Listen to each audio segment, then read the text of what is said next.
Bismillahirrahmanirrahim. Assalamualaikum warahmatullahi wabarakatuh.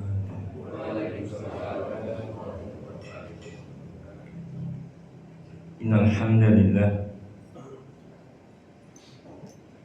nahmaduhu wa nasta'inuhu wa nastaghfiruh wa natubu ilaih wa na'udzu billahi min shururi anfusina wa sayyiati a'malina. Man yahdihillahu fala mudilla lahu wa man yudlil fala hadiya lahu.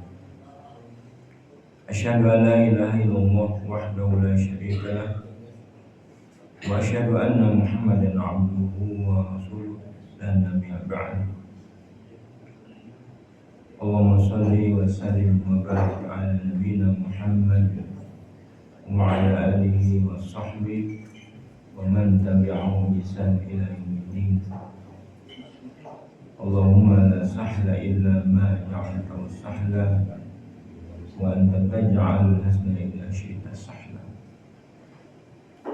Ma'asyiral muslimin rahimakumullah, usikum wa nafsi bi taqwa wa ta'atihi faqad fazal muttaqun. Yaqulu ta'ala fi kitabil karim, a'udzu billahi minasyaitonir rajim. Ya ayyuhalladzina amanu ittaqullaha haqqa tuqatih wa la tamutunna illa wa antum muslimun. Kita bersyukur kepada Allah Subhanahu wa taala, paling tidak dengan lisan kita senantiasa bersyukur dengan memuji Allah Subhanahu wa taala karena kita masih diberikan kesehatan, diberikan kesempatan, diberikan kemampuan beribadah. Maka nikmat-nikmat ini wajib kita syukuri dengan cara meningkatkan ketakwaan dan ibadah kita kepada Allah Subhanahu wa taala. Dengan meningkatkan ketakwaan dan ibadah, mudah-mudahan rasa syukur kita diterima oleh Allah Subhanahu wa taala. Kita bersyukur karena kita memang patut memuji Allah dengan banyak bersyukur. Syukur itu adalah bekal hidup. Yang satunya lagi adalah sabar.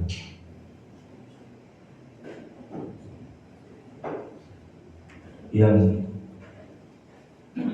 syukur dan sabar itu tidak dimiliki kecuali oleh orang-orang beriman. Bagaimana kita bisa bersyukur dan bersabar? Tentunya masing-masing kita memiliki cara sendiri. Yang paling tepat adalah mengikuti Rasulullah. Kita bersyukur kepada Allah karena nikmat itu terlalu banyak. Salawat dan salam senantiasa tercurah buat baginda Nabi kita Muhammad SAW yang telah diutus membawa kebenaran, membawa petunjuk untuk seluruh manusia. Kita termasuk pengikutnya insyaallah yang setia Makanya kita terus mengkaji apa-apa yang ditinggalkan oleh Rasulullah SAW. Salawat dan salam juga senantiasa tercurah buat keluarganya, buat para sahabatnya, kemudian para tabi'in, dan tentunya siapa saja yang terus tegak melaksanakan Islam hingga hari kiamat. Yang berbahagia, kita langsung saja masih membahas tentang istighatsah. Istighatsah yaitu doa, dalam arti doa yang dipanjatkan karena kita memohon agar beban dan kesulitan kita diatasi oleh Allah Subhanahu wa Ta'ala. Beban dan kesulitan seorang hamba dimintakan untuk dihilangkan atau dikurangi. Itu semata ditujukan untuk Allah Subhanahu wa Ta'ala. Kalau ada beban atau kesulitan yang dimohonkan bukan saja kepada Allah, tapi seorang hamba merasa kalau berdoa kepada Allah seakan sulit diterima atau sulit dikabulkan, karena seorang hamba merasa dirinya kotor. Kemudian untuk lebih cepatnya mereka meminta kepada seorang syekh, seorang ulama, dengan kaidah kalau sholat sendiri, kalau doa sendiri kemungkinan tidak akan dikabulkan. Kalau minta kepada syekh dikabulkan. Nah, keyakinan tersebut membawa kepada syirik. Setiap doa yang ditujukan kepada yang tidak mampu memberikan manfaat itu namanya kesyirikan. Nah, yang bisa memberikan manfaat atau mencabut madarat hanya Allah Subhanahu wa Ta'ala. Ketika diberikan hak ini, memberikan manfaat nafi' atau dor, Allah yang menguasai, memiliki manfaat atau bisa menghilangkan madarat hanya Allah. Ketika diberikan kepada makhluk, itu tandanya syirik. Termasuk dalam beristighatsah.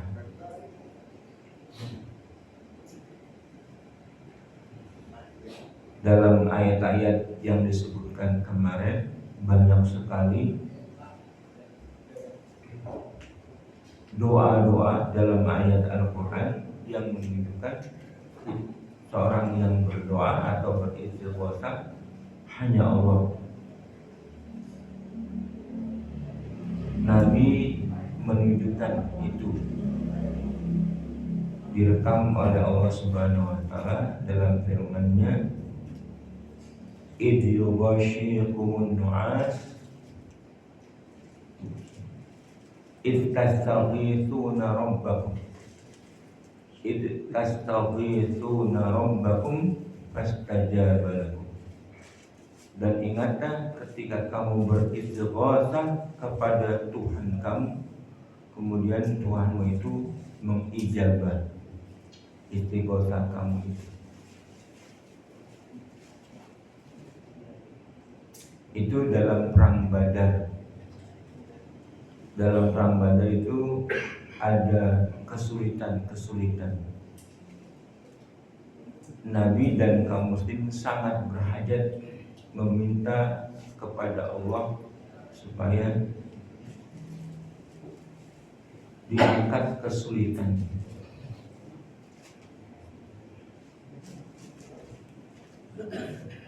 Misalnya dalam perang Badar itu Nabi memiliki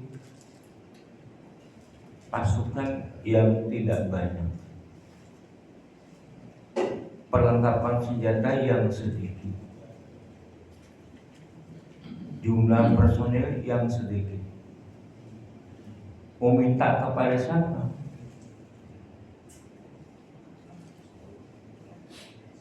Meminta bantuan supaya tambahan kekuatan pasukan bisa.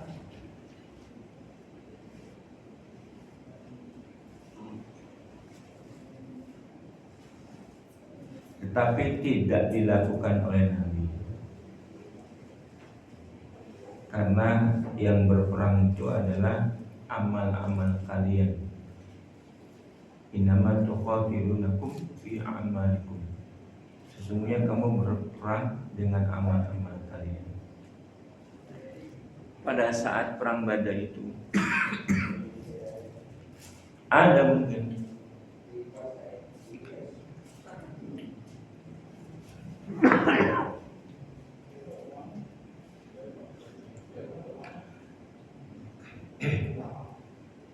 dalam keterangan riwayat yang sahih dari Sirah Ibnu Hisham bahwa pasukan Badar Nabi Muhammad SAW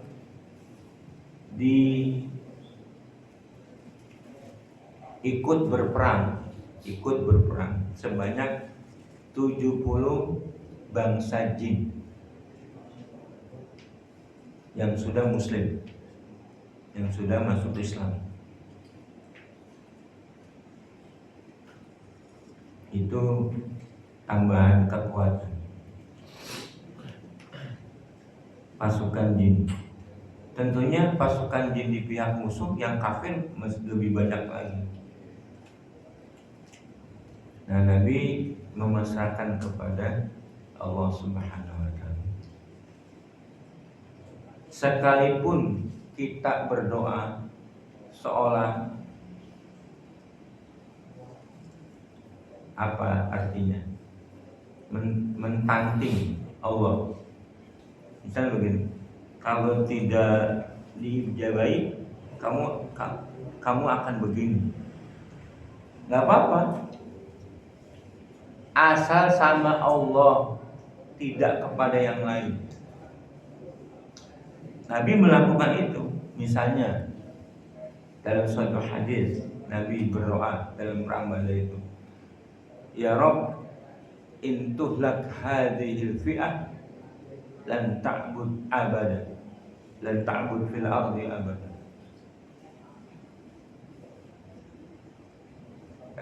Lan tu'bad fil ardi abada. Ya Allah, ya Rabb, seandainya pasukan yang sedikit ini orang Islam dikalahkan atau kamu kalah dalam perang Badar, maka seterusnya kamu tidak akan disembah di muka bumi oleh manusia. Itu kan mentanting. Nggak apa-apa, asal sama Allah.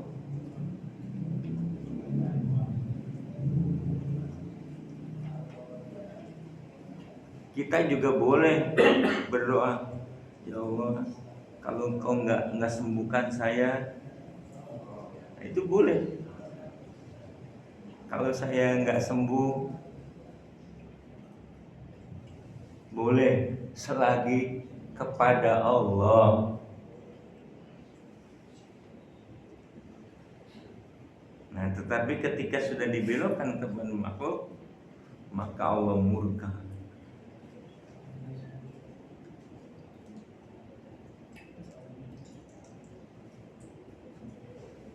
Ketika kesulitan yang dihadapi oleh kita memerlukan bantuan, kita boleh mentanting masalah sama Allah. Kalau saya sembuh, nazar itu yang sudah kita bahas sebelumnya. Nazar adalah cara mentanting. Seorang bernazar misalnya, ya Allah, kalau aku sembuh aku akan berbuat begini. Nah, itu kan mentanting Allah. Mentanting apa bahasanya? Ngerti kan mentanting kan? Ngerti. Bahasa Jawa tanting. Melas, merajuk, seakan mengancam Allah. Kalau aku enggak sembuh, nah, kalau pasukan ini dikalahkan yang jumlah sedikit, engkau tidak akan disembah di muka bumi selamanya. Asa kepada Allah, seorang hamba tidak boleh berbelok kepada selain Allah. Nah,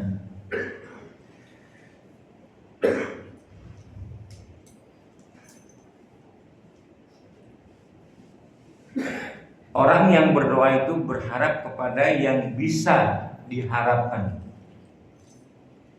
Ketika menemukan yang diharapkan itu hanya Allah, maka Allah sangat gembira, sangat senang.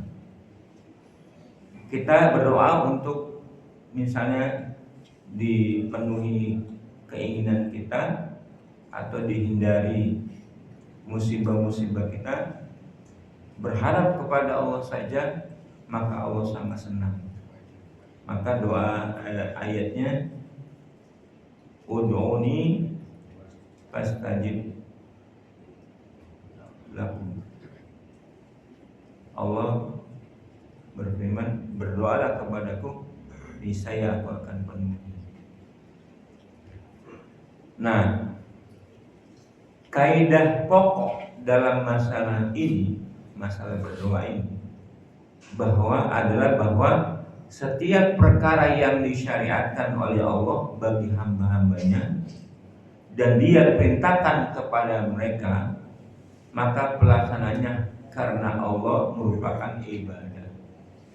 Pelaksananya karena Allah ibadah. Ketika hamba memerintahkan sesuatu perintah syariat, maka pelaksanaannya itu merupakan ibadah juga.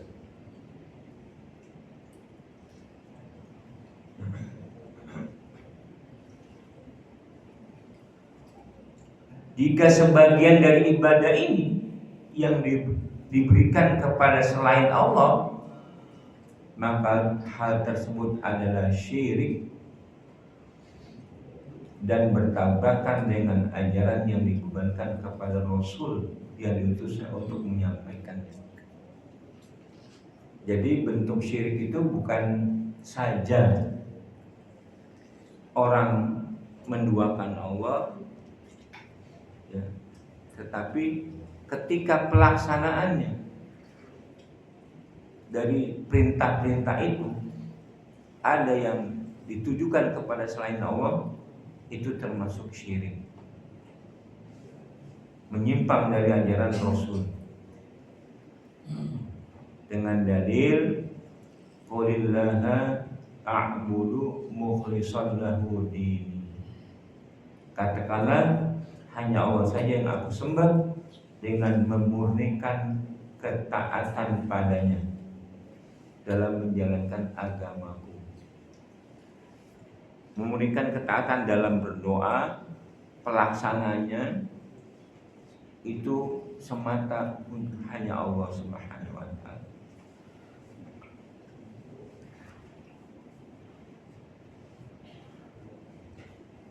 Syekhul Islam rahimahullah berkata dalam kitab Ar-Risalah Samiyah,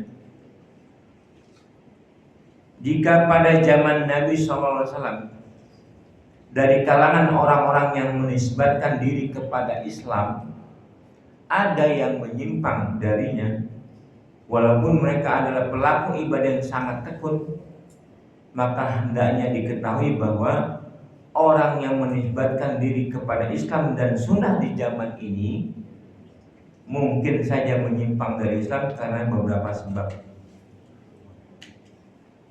Karena sudah banyak yang menyimpang dari zaman Nabi SAW. Apalagi zaman ini, sekalipun orang-orang itu menganggap diri Islam. Nah, ini hati-hati, karena sikap-sikap dalam beribadah, dalam berdoa ada potensi kemungkinan salah, justru menjurus kepada syirik.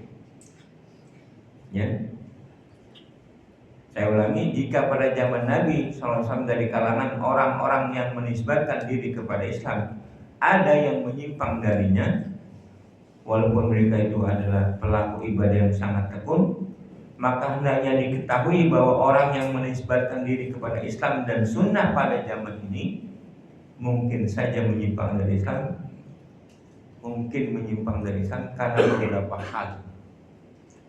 Misalnya sifat gulu.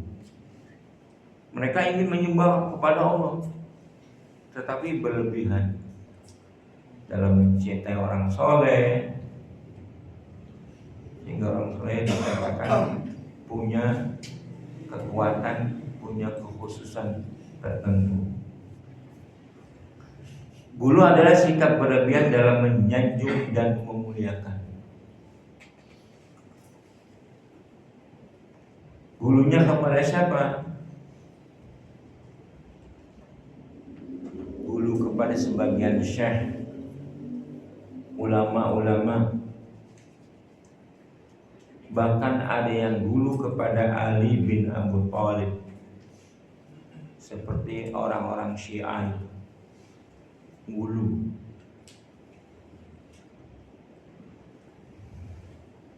Siapa yang bersikap gulu pada seorang nabi atau orang soleh dan memberikan kepadanya sebagian dari keistimewaan ilahiyah, misalnya dia berkata, wahai Sayyid Fulan, berilah aku kemenangan atau berilah aku pertolongan, atau berilah aku rezeki, atau aku dalam perlindunganmu. Ucapan-ucapan yang senada ini, maka semua ini adalah syirik dan kesesatan. Pelakunya dituntut bertaubat. Kalau dia bertobat, maka itulah kewajiban baginya. Jika tidak, dalam syariat Islam, maka orang seperti itu dibunuh.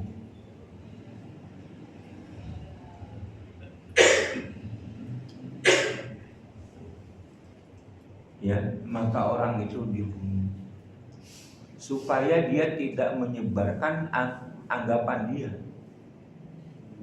bahwa menyembah Allah boleh saja bersikap berlebihan kepada orang-orang yang soleh. Nah, ketika konsekuensi tauhid ini dipraktekkan, maka tidak ada yang berani. Ketika zaman Abu Bakar, zaman Umar, zaman Utsman, pemerintahnya tegas. Setiap kesyirikan menyimpang, maka hukumnya adalah disuruh taubat. Ketika taubat sudah dilakukan, maka sudah selesai kewajiban kita. Tetapi ketika tidak bertobat, dia dibunuh. Kalau orang jumlahnya banyak maka diperangi sampai dia mau bertaubat. Nah itu hukum syariat Islam, murni dalam pelaksanaan ibadah masing-masing, murni dalam penegakannya. Nah kalau sekarang ada nggak yang menegakkan? Maka kesyirikan tumbuh di mana-mana. Ada orang yang bersikap buruk kepada pimpinannya, malah dicoba-coba carikan dalil, dicarikan pembenaran supaya sikap itu adalah sikap yang benar. Katanya itu moderasi agama, padahal kesyirikan. Ketika di satu tempat kesyirikan merajalela, maka tauhid akan padam. Sekalipun tetap ada orang yang bertauhid, tetapi di masyarakat akan timbul persepsi bahwa yang begitu boleh. Tidak ada sanksi bagi pelaku kesyirikan. Itu maknanya amar ma'ruf nahi munkar harus ditegakkan. Kalau tidak ditegakkan, maka Islam lama-kelamaan akan hilang. Kita beribadah sendiri aja deh, nggak usah ganggu orang, biarin aja. Nah itu sikap yang keliru. Kita sebagai muslim punya sikap amar ma'ruf nahi munkar sebelum jihad. Kalau kita tidak peduli,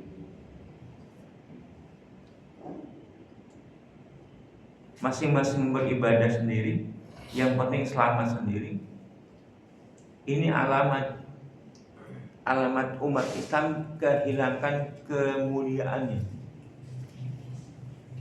Kuntum khairu ummatin ukhrijat linnas, kalian umat yang terbaik yang ditampilkan di tengah-tengah manusia. Kenapa? Kalian ta'muruna bil ma'ruf wa tanhauna 'anil munkar wa tu'minuna billah.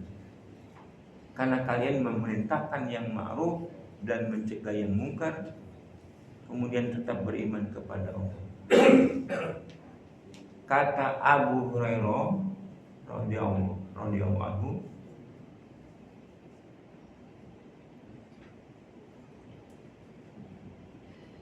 khairu ummah ini tetap disandang kepada oleh umat Islam, tetap disandang oleh umat Islam selagi mereka menjalankan perintah amar ma'ruf nahi munkar. Ketika amar ma'ruf nahi munkar sudah tidak dilakukan, maka hilang kemuliaan. Hilang kemuliaannya, hilang sebagai khairu ummah.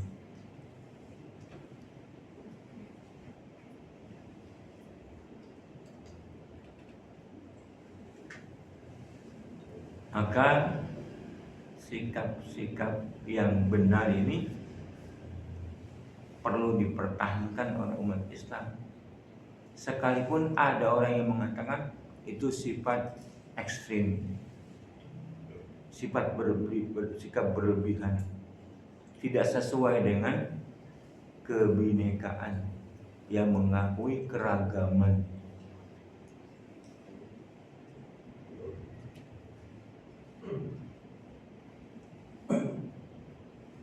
Maka sudah jelas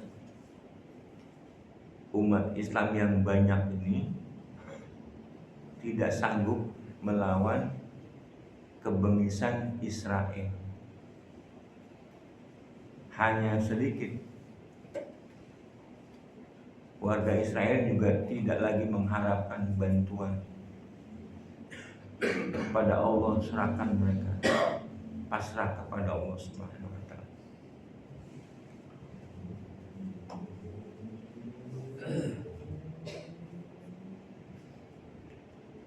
Allah Subhanahu wa taala hanya mengutus para rasul dan menurunkan kitab-kitab agar hanya Dia semata yang disembah. Tidak ada sekutu baginya, tidak ada selainnya yang diibadahi. orang-orang yang menyembah Tuhan-Tuhan selain Allah, seperti menyembah Al-Masih, menyembah para malaikat dan berhala-berhala, tidak meyakini bahwa mereka itu menciptakan para makhluk atau menurunkan hujan atau menumbuhkan tanaman. Orang-orang itu menyembah mereka atau menyembah kubur mereka atau menyembah patung mereka dengan tujuan mereka, ya ini salahnya, tidak mengatakan bahwa Tuhan-Tuhan selain Allah ini mampu mendatangkan manfaat, turun hujan, menghilangkan penyakit, menumbuhkan tumbuhan. Tidak, karena itu secara logika salah besar. Mereka mengatakan menyembah Tuhan-Tuhan itu orang soleh, Al-Masih, untuk menyampaikan kepada Allah supaya kami semakin dekat.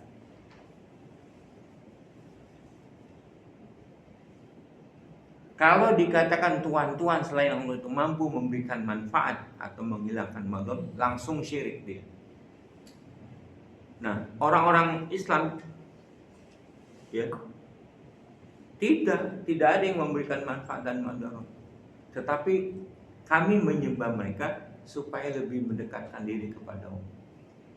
Gulu kan? Bisa terjebak kan? Nah, perkataan ini adalah perkataan orang-orang musyrik. Ma na'buduhum illa liqarribuna ila Allahi zulfa. Kami tidak menyembah mereka melainkan supaya mereka mendekatkan kami kepada Allah dengan sedekat-dekatnya. Itu yang dikatakan oleh Allah, menyimpulkan apa yang orang-orang musyrik mengatakan. Walladzina ittakhadhu min dunillahi awliya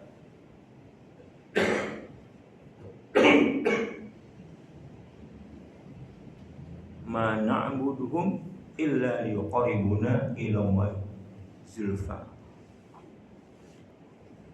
Ada lagi ayat wa yaquluna haula syufa'auna 'inda Allah. Mereka berkata, itulah pemberi syafaat kami di sisi Allah.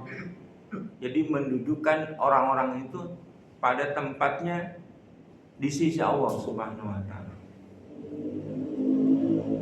Nah, Rasul sudah menyampaikan, para Rasul sebelumnya, apalagi Rasul Muhammad SAW sudah menyampaikan. Maka Allah mengutus para Rasul yang mencegah penyembahan kepada siapapun selain Allah. Tidak dengan doa ibadah, tidak dengan doa istighatsah. Dengan doa ibadah atau dengan doa istighatsah, maka pelaksanaannya bukan saja doanya, bukan saja ibadahnya, pelaksanaannya harus bersih dari syirik. Lebih lanjut, Syekhul Islam berkata, siapa yang mengangkat perantara antara dirinya dengan Allah, bertawakal kepadanya, berdoa kepadanya, dan meminta kepadanya, maka dia kafir berdasarkan ijma'.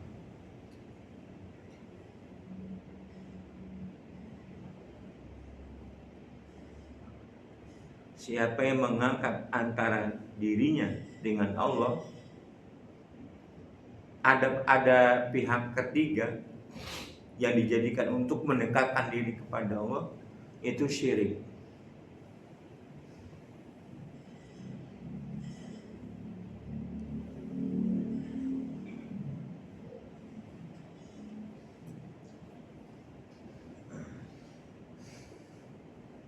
Begitu keterangan Syekhul Islam. Ada lagi keterangan dari Ibnu Qayyim Az-Jauziyah rahimahullah. Di antara bentuk syirik adalah meminta terpenuhinya hajat dari orang-orang yang telah mati, beristighatsah kepada mereka dan menghadap kepada mereka. Ya.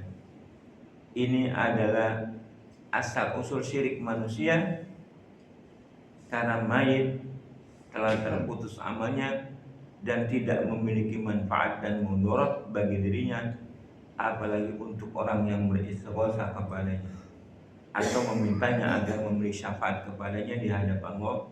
Ini lahir dari kejahilan tentang pemberi syafaat dan penerima syafaat di sisi Allah.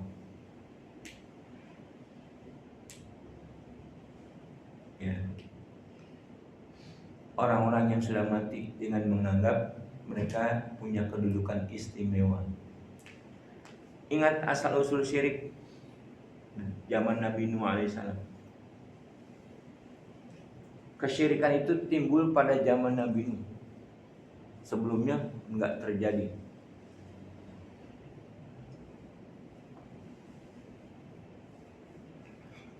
Riwayat yang mengatakan asal usul syirik di zaman Nabi Nuh itu ada 5 orang soleh pada zaman Nabi Nuh sebelum Nuh datang.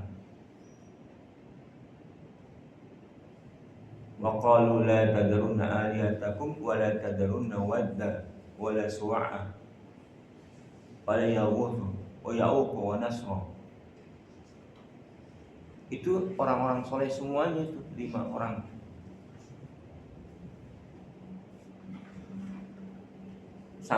Pada awalnya mereka cuman berziarah kubur,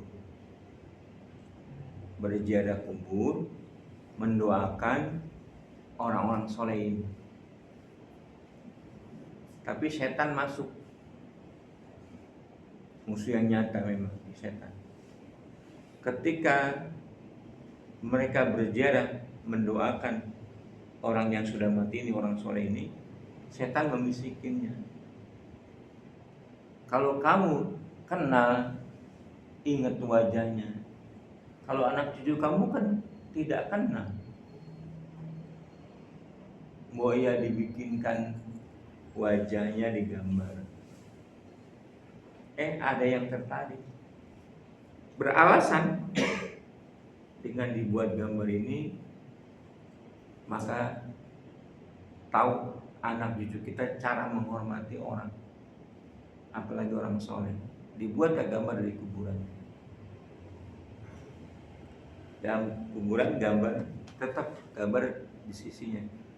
Orang tua mereka mendoakan tidak menghadap ke foto itu atau gambar itu. Dari generasi ke generasi seterusnya, maka pada saat satu generasi yang berdoa tadi menghadap ke fotonya, ke gambarnya.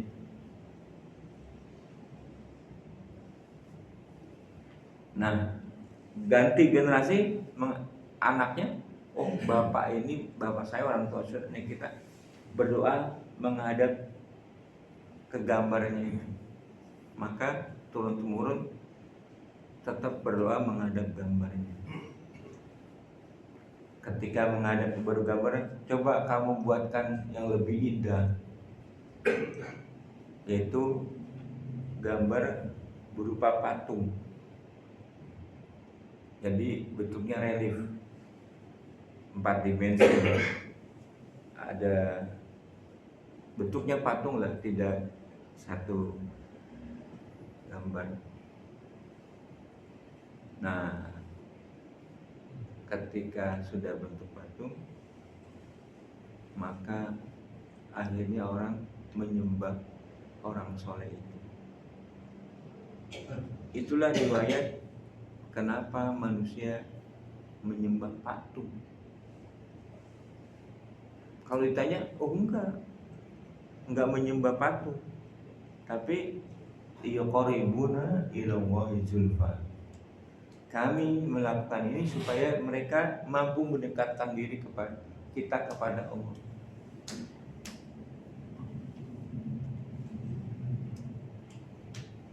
Nah ini kita juga dalam bentuk yang lain. Misalnya kita biarkan kesalahan di masyarakat, maka akan tercipta sebuah keyakinan bahwa sudah gak usah peduli kepada orang lain, urusan amat penting kita sendiri.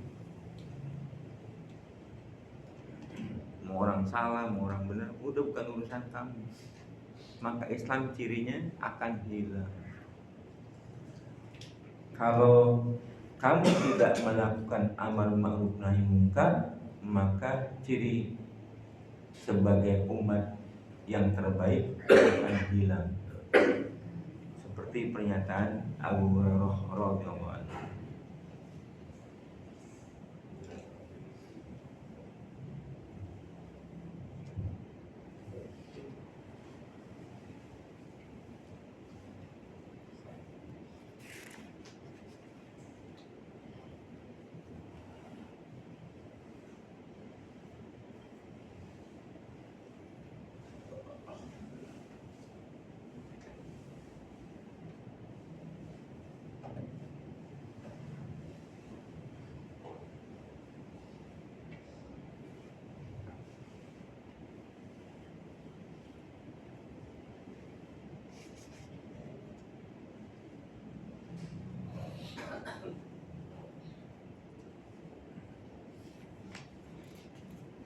Ada nih syubhat bisa menjurus syirik. Ada seorang ulama yang mengatakan berlebih-lebihan dalam mengagungkan Nabi itu boleh. Maka ada di kita berbagai bentuk sholawat, penyanjungan kepada Nabi secara berlebihan. Bahkan ada yang sampai sholawat kan udah kita tahu ya, anta syamsun anta badrun anta nurun fawqa nurin, engkau adalah matahari dan engkau adalah bulan, engkau adalah cahaya di atas cahaya.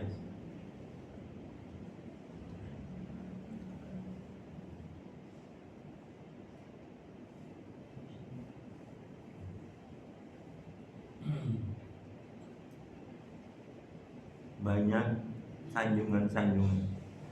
Nah, ini dalam literatur itu, karena ada ulama yang mengatakan berlebih-lebihan dalam menyanjung Rasulullah boleh. Tapi ulama lain membantah. Dibantah oleh Ibnu Abdul Hadid.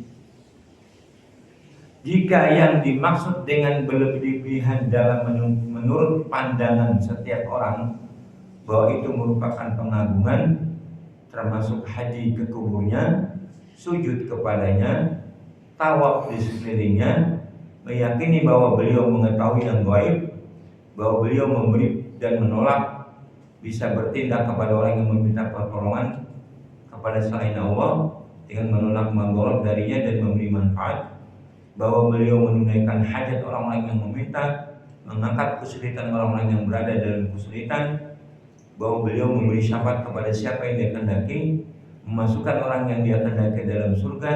Maka berlebihan dalam pengagungan dengan cara ini adalah syirik yang parah dan menyimpang jauh dari ajaran agama secara umum.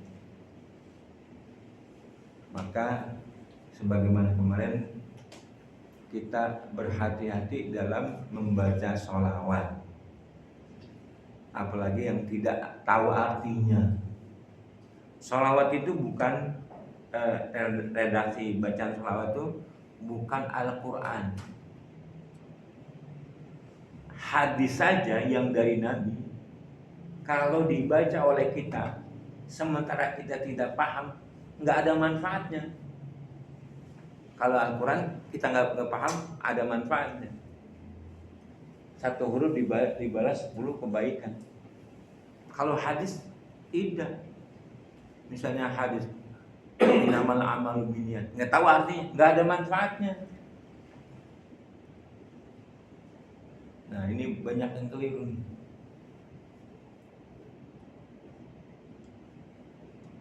Sesuatu yang dibaca yang apabila tidak mengerti maka tidak ada manfaatnya. Seperti bahasa Inggris. Dibaca, kita nggak ngerti apa manfaatnya, nggak ngerti. Kalau baca Al-Quran ada manfaatnya, mendapatkan pahala minimal 10 kali.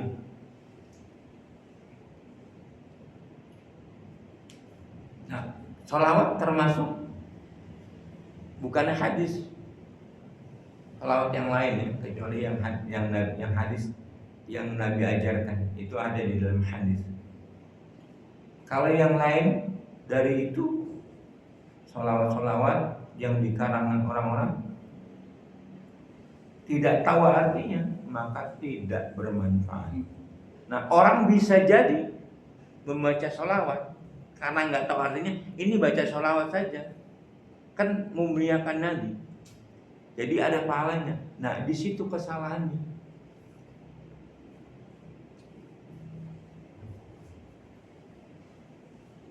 Membaca sholawat yang dia tidak tahu artinya nggak ada manfaatnya. Nah, kemungkinan besar ketika tidak tahu artinya, redaksinya atau kata-katanya ada yang melampaui batas, seperti nurun fauqa nuri. Yang nurun fauqa nuri kan Allah. Allahu nuru samawati wal ardh. Mathalan nurihi kamishkatin fiha misbah. Dan seterusnya nurun ala nur. Mereka berasal itu kan nurun ala nur. Ini kan nurun fauqa nuri. Nah, macam-macam orang alasannya.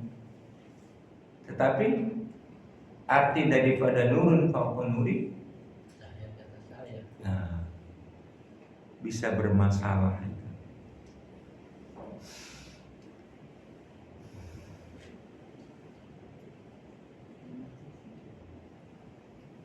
Apalagi dalam perkembangannya orang-orang yang mengagungkan Nabi Muhammad SAW mengatakan Rasulullah hadir dalam acara peringatan Maulid kita. Rasulullah hadir. Bahkan ada seorang ulama melihat Rasulullah. Ya Allah, setan itu.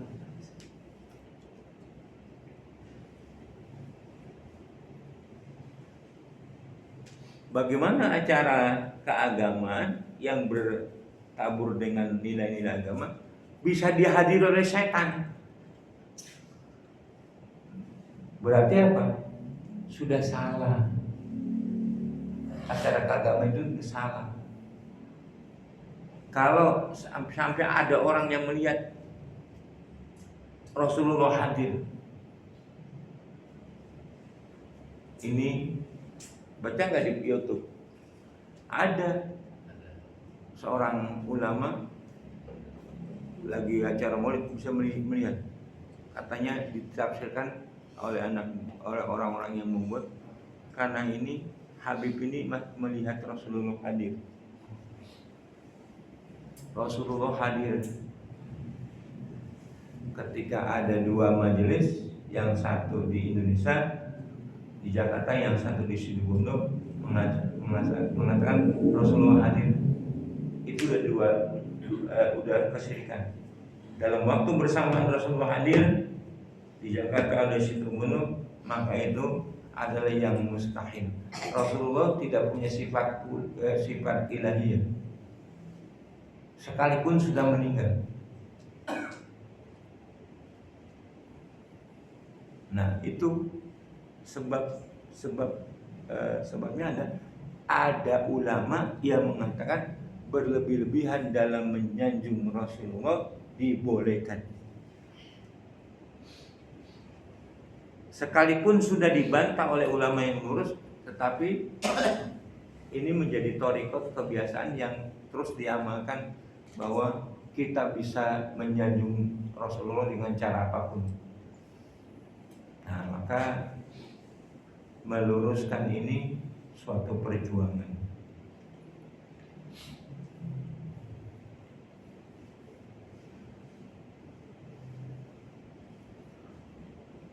Kemudian Syekh Sunullah Hanafi Hafidhullah berkata dalam kitabnya, dalam membantah orang yang menyatakan bahwa para wali mempunyai tindakan-tindakan dalam kehidupan setelah mereka mati sebagai sebuah karomah, telah muncul pada saat ini di kalangan kaum muslimin sekelompok orang yang mengklaim bahwa para wali mempunyai tindakan-tindakan pada masa hidup dan sesudah mereka mati. Istighatsah dilakukan kepada mereka demi menunaikan hajat-hajat. Lalu mereka berdalil bahwa hal itu sebagai karomah untuk mereka. Dan orang-orang itu berkata di antara mereka adalah Abdal Nuqaba, Autad dan Nujaba. 70 tahun, 77 dan 44. Macam-macam banyak. Dia adalah poros yang tidak samar. Kemudian mereka membolehkan menyembelih dan mendadar untuk mereka. Mereka menetapkan pahala pada keduanya. Dia berkata, perkataan ini mengandung sikap asal-asalan. Jadi bantahannya, perkataan ini adalah mengandung sikap asal-asalan lalai dan ekstrim keras. Bahkan ia adalah kebinasaan selama-lamanya dan azab yang tiada henti, karena ia mengandung syirik yang pasti, bertabrakan dengan kitab Allah yang mulia yang dibenarkan, menyelisih akidah umat dan apa yang disepakati oleh umat ini. Nah, itu kan banyak syekh mencoba menjelaskan apa yang tidak dibawa oleh Nabi. Maka perhatikan firman Allah, wa may yushaqiqir rasul min ba'di ma tabayyana lahul huda wa yattabi' sabilal mu'minin nuwallihi ma tawalla wa nuslihi jahannam wa yattabi' ghayra sabilil mu'minina nuwallihi ma tawalla wa nuslihi jahannam wa sa'at masir. Dan barang siapa yang menentang Rasul sesudah jelas kebenaran baginya dan mengikuti jalan yang bukan jalan orang-orang beriman, kami biarkan ia leluasa terhadap kesesatan yang telah dikuasainya itu, dan kami masukkan ia ke dalam jahanam, dan jahanam itu seburuk-buruk tempat kami.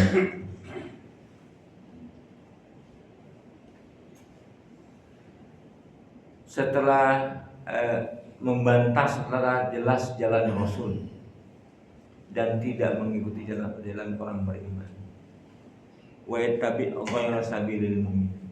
Sabilil mu'min ini siapa?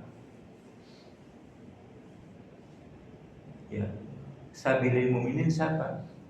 Jalan orang beriman. Tidak ada keimanan kita yang sudah dijamin oleh Allah sehingga menjadi patut sebagai contoh. Yang jalan beriman adalah jalannya para sahabat yang sudah dijamin oleh Allah Subhanahu wa taala. Jadi barang siapa membantah Rasul dan sahabat-sahabat, maka dalam hadis, alaikum bisunnati wa sunnatil khulafa ar-rasyidin al-mahdiyyin.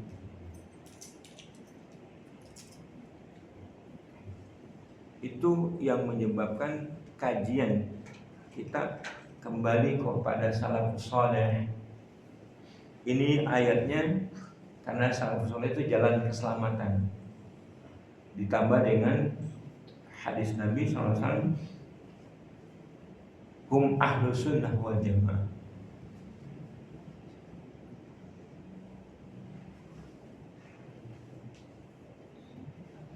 Ya, jadi mereka menjadikan Tuhan selain Allah. Padahal Allah berfirman, A'ilahum ma'allah. Adakah Tuhan selain Allah yang menciptakan dan yang mematikan?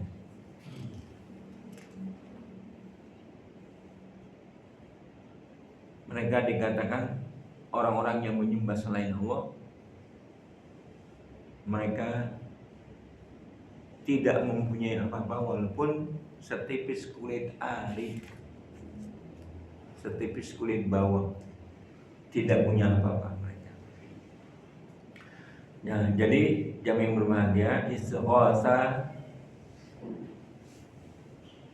juga bagian ibadah apabila diserahkan kepada Allah semata. Tapi kita tidak boleh menyimpang dalam beristighatsah dan berdoa dengan cara berdoa kepada selain Allah. Sekalipun syekh, sekalipun seorang nabi, kalau sudah meninggal dunia, seorang nabi tidak mendapatkan keistimewaan apa-apa. Semuanya sama. Innaka mayyitun wa innahum mayyitun. Engkau akan mati dan orang-orang selain kamu, seorang nabi, para nabi sudah meninggal dunia. Itu artinya apa? Hanya Allah yang maha hidup, Al-Hayyul Qayyum. Maka yang patut diminta hanyalah Allah Subhanahu wa ta'ala. Sekalipun kita berbuat salah dalam berdoa, selagi minta kepada Allah benar, hatta kita mentanting Allah, itu benar, Allah senang. Tapi kalau dia sudah disekutukan, maka kemurkaannya cepat atau lambat akan terjadi. Jamaah yang berbahagia, begitu saja yang kita kaji pada hari ini. Mudah-mudahan bisa memberikan kita tambahan keilmuan. Mudah-mudahan pula diberkahi kita. Mudah-mudahan pula kita mampu menghindari apa-apa yang sudah disampaikan. Wallahu a'lam bishawab. Barakallahu fiik. Subhanakallahumma rabbana wa bihamdika asyhadu an la ilaha illa anta astaghfiruka wa atubu ilaik. Sebelum diakhiri, ada yang mau bertanya, silakan.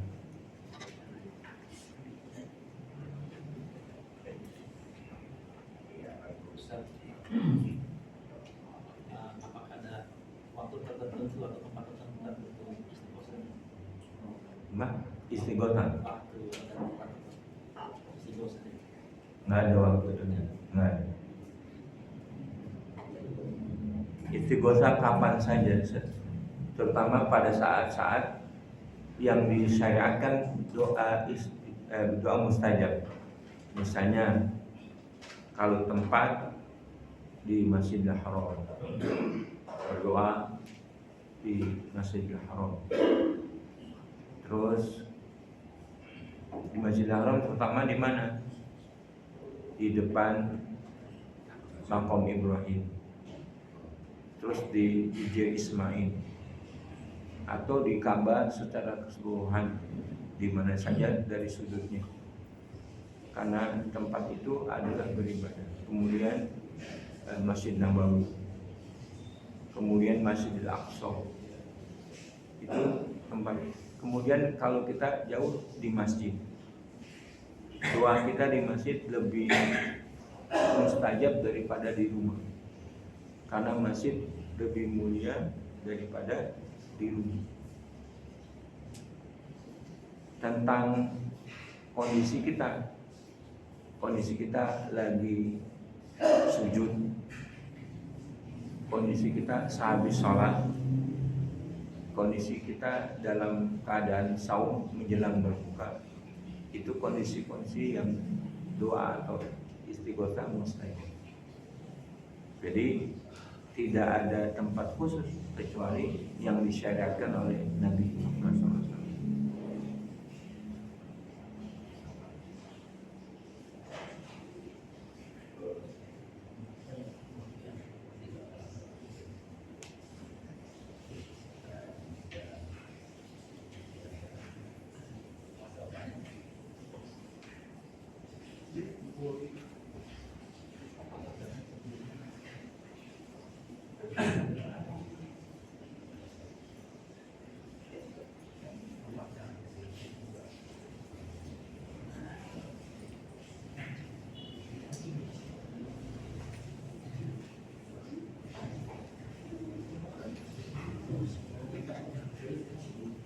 Kalau tidak ada lagi kita akhiri. Mudah-mudahan bermanfaat. Kita akhiri. Assalamualaikum warahmatullahi wabarakatuh.